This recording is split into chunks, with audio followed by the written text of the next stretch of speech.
Volevo appunto mettere a fuoco quello che era una volta il mangiare a livello, come dire, industriale.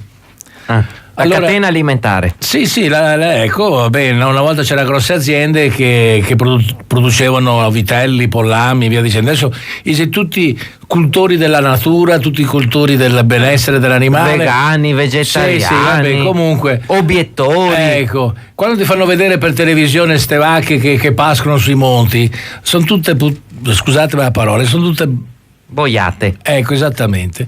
Perché un animale allo stato brado ha la carne dura. Deve essere stagna. No, ma una carne dura nessuno la mangia. Bisogna metterla in congelato. Frullarla. Ma una volta. E se frullava, vero, chef, nei frighi finché aveva i vermi a carne? In teoria sì. E però è il segreto. La veniva attaccata è ferro. Sì. Poi cascava per terra era. Però era una carne di non pregio, ok? La bestia deve essere una carne rilassata, una carne che non ha lavorato. Allora meno lavora la bestia e più è tenera la carne. Allora c'è una Abbiamo una telefonata in linea, chef. Sentiamo per lo chef di Radio Cooperativa questa sera ai fornelli. Pronto in diretta? Ciao Thomas. Chi è che parla? Indovina indovinello. Chi è in questo caso in stello?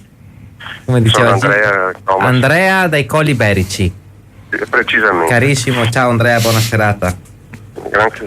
Ascolta, grazie. E dunque, io ho avuto un intervallo perché è venuto un amico, però fino a mezz'oretta fa sentivo che parlavate di Tel Tonné, tutte quelle storie lì. Abbiamo lo chef in studio questa sera. Sono ancora qua, buonasera. Salve, e complimenti per la trasmissione perché è molto vivace, mi sa che ci siano parecchie persone lì presenti, no? Bello, proprio piacevole, interessante. Siamo in famiglia, siamo nella famiglia di Radio Cooperativa questa sera. Ecco, ascolta, io gradirei, anche se è un piatto veneziano, perché ultimamente mi sono state regalate delle sarde in saorno, che mi piacciono molto. Sì, e se volete dare la ricetta? Più che altro come si preparano, diciamo, ecco. Mi sembra che più macerano. Sì, esattamente, sì. Ecco, meglio è. Sì. Ecco, io vi saluto perché qui sono in un forno con tutte le finestre aperte. C'è caldo stasera, va bene. No, perché non dormo. E per fortuna a Zanzare non ce ne sono molte. Come si fanno le sardelle in saora? Allora, le sarde in saora dopo sta a discrezione di chi le fa, come le mangia. Ora, spinate oppure intere. Allora vanno. Scusa chef, io prego. Se mi permetti, certo. Aggancio il telefono e ti ascolto a letto così sto meglio. Va bene, carissimo, va bene. Allora ascoltami. Buona serata, grazie per la compagnia a tutti. Prego. Allora, ciao Andrea, un abbraccio. Non parlare più, così non sappiamo se dormi. Ciao Andrea. Allora tengo un attimo staccato il telefono finché spieghi dei sardei. Va bene, ok. Allora la sardea si può fare tutto qualunque tipo di pesce, dalla sardina, dal filetto di sogliola, dal gambero, dal persico.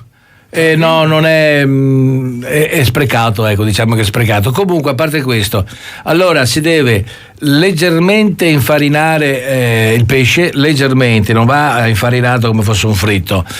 Olio bollente a 170 gradi, un colpo, non deve essere completamente fritto, ma bensì a mezza cottura. Praticamente la cottura deve avvenire con l'aceto, ok? E con la cipolla. Una volta fritto il pesce, diciamo la sardina, si lascia si fa asciugare con carta panno o carta assorbente naturalmente. Dopodiché si prepara della cipolla bianca dolce, quella da chioggia, non rossa o dorata, cipolla bianche, che danno gusto maggiore, nel senso dolcezza. Fatto questo si fanno appassire, a parte si prende un padellino, si mette un cucchiaio di zucchero, si fa leggermente caramellare. Questa è una vecchia ricetta che ho imparato alla vecchia taverna alla Fenice, ok?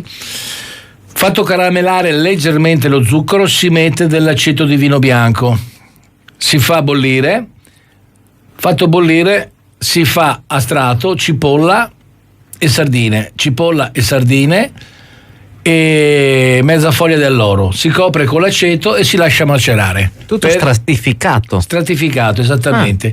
Allora più si lascia più prende gusto il pesce, ok? È semplicissimo, non serve altro. Io la mia ricetta personale la faccio con metà aceto di vino e metà aceto di mela, perché è più gradevole e più dolce, nel senso è meno aggressivo come ricetta, come gusto, cioè meno acido. Ecco, infatti ho trovato che ci sono migliori apprezzamenti. Abbiamo una telefonata in linea sempre, chef. Poi racconto un aneddoto sul discorso del sapore. Pronto in diretta? Macerare 5 mesi. Chi abbiamo in diretta? No.